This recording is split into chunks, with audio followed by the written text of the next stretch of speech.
Putin का मल मूत्र उठा ले जाते हैं बॉडीगार्ड, लेकिन ऐसा क्यों करते हैं जानकर रह जाएंगे आप भी हैरान। पुतिन आ रहे हैं भारत, क्या देंगे कोई खास तोहफा, क्यों हो रही है अभी से चर्चा, जानिए अंदर की पूरी खबर। दुनिया में कई नेता हैं, लेकिन सिक्योरिटी के मामले में रूस के राष्ट्रपति व्लादिमीर पुतिन का कोई मुकाबला नहीं है। ऐसा हम नहीं, इस वीडियो को देखेंगे तो आप भी कहेंगे, क्योंकि पुतिन का भारत दौरा 4 दिसंबर को है और उससे पहले भारत से ज्यादा रूस की सुरक्षा एजेंसियां एक्टिव हैं।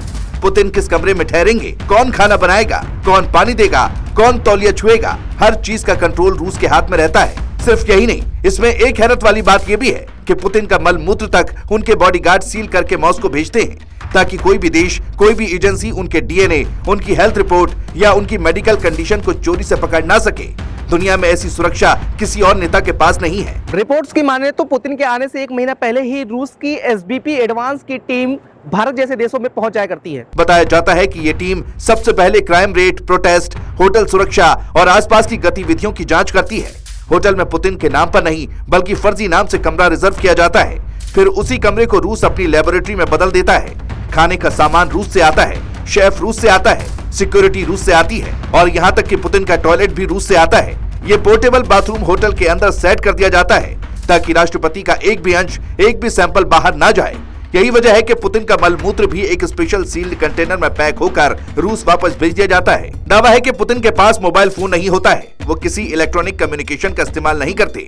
उनकी टीम कमरे में एक खास फोन बूथ इंस्टॉल करती है, जिसके जरिए वो क्रेमलिन से जुड़ते हैं। उनके साथ चलने वाली team FSB, SVR protection unit और पर्सनल स्नाइपर टीम शामिल होती है। ये सब मिलकर राष्ट्रपति की सुरक्षा को 4 लेयर में बांटते हैं। पहली लेयर में पर्सनल बॉडीगार्ड्स होते हैं, जो हर पल पुतिन को घेरे रहते हैं। दूसरी लेयर भीड़ में मौजूद सिविल एजेंट्स होते हैं, जो किसी भी संदिग्ध हरकत पर नजर रखते हैं। तीसरी लेयर थोड़ी दूरी पर निगरानी करती है। चौथी लेयर आसपास की ऊंची इमारतों पर तैनात स्नाइपर्स की होती है, जो 1 सेकंड में खतरे को खत्म कर देते हैं। यानी पुतिन जहां कदम रखते हैं, वहां पहले 50 लोगों की छाया पहुंचती है। बताया जाता है कि पुतिन जिस फ्लाइट से सफर करते हैं, वो सिर्फ प्लेन नहीं, बल्कि हवा में उड़ता हुआ क्रेमलिन IL-96-300 PU है, जिसे फ्लाइंग कमांड पोस्ट कहा जाता है। इस प्लेन में न्यूक्लियर कमांड तक मौजूद है, जिससे वो हवा में बैठकर भी युद्ध का आदेश दे सकते हैं। इसके अंदर meeting room, conference hall, gym, bedroom, medical room और गोल्ड प्लेटेड इंटीरियर है। ये प्लेन 43,000 फीट की ऊंचाई तक बिना रुके 11,000 किलोमीटर का सफर कर सकता है और जरूरत पड़े तो हवा में ही ईंधन भर सकता है। सबसे दिलचस्प बात यह है कि जब पुतिन विदेश जाते हैं, तो उनके साथ एक नहीं बल्कि 2 बैकअप प्लेन भी उड़ान भरते हैं। अगर मुख्य प्लेन में जरा से भी तकनीकी दिक्कत आ जाए, तो वो दूसरी प्लेन में तुरंत शिफ्ट हो सके। अब आते हैं उस बात पर जिसने दुनिया को सबसे ज्यादा हैरान किया, यानी पुतिन के मल मूत्र के प्रोटोकॉल को लेकर। बताया जाता है कि यह दुनिया की सबसे सख्त मेडिकल सिक्योरिटी है। कई देशों की खुफिया एजेंसियां कोशिश करती हैं कि किसी नेता के बाथरूम सैंपल चुपके से मिल जाएं, ताकि उसकी बीमारी, जेनेटिक कमजोरी, जहर खपत की संभावना या भविष्य की मेडिकल कंडीशन को समझा जा सके। पुतिन इस खतरे को भांप चुके हैं, इसलिए वो बाहरी देशों के टॉयलेट इस्तेमाल नहीं करते। उनकी टीम पोर्टेबल बाथरूम इंस्टॉल करती है और हर सैंपल को सील कर रूस भेज देती है, ताकि उनकी स्वास्थ्य रिपोर्ट किसी भी बाहरी देश के हाथ न लग सके। ये इतनी हाई सिक्योरिटी प्रोसेस है कि इसे केवल 2 लोग एसबीपी के चुने हुए मेंबर ही हैंडल करते हैं। पुतिन पर अगर हमला हो जाए तो क्या होगा? इसका जवाब भी उतना ही चौंकाने वाला है, क्योंकि उनकी सिक्योरिटी टीम तुरंत ह्यूमन शील्ड बनाकर उन्हें घेरेगी। स्नाइपर्स हमलावर को एक ही झटके में खत्म करेंगे और पुतिन को फौरन उनकी आर्म्ड लिमोजिन कार में बैठा दिया जाएगा।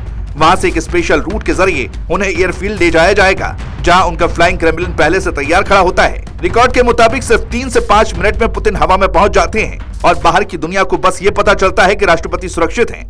यही वजह है कि दुनिया पुतिन को सिर्फ एक नेता नहीं, बल्कि एक चलती फिरती फोर्ट्रेस कहती है, एक ऐसा किला जो हर दिशा में अभेद्य है। पुतिन 5 दिसंबर को भारत आ रहे हैं और भारत आने पर कई सारे तोहफे देंगे। बताया जा रहा है कि पुतिन डिफेंस डील करेंगे। इतना ही नहीं, तेल पर और छूट का ऐलान संभव है, जबकि खबर यह भी है कि डॉलर के मुकाबले रुपए में कैसे ज्यादा व्यापार बढ़ाया जाए। आगे ऐसा क्या किया जाए जिससे किसी एक देश का दबदबा न रहे, इस पर भी बातचीत होगी।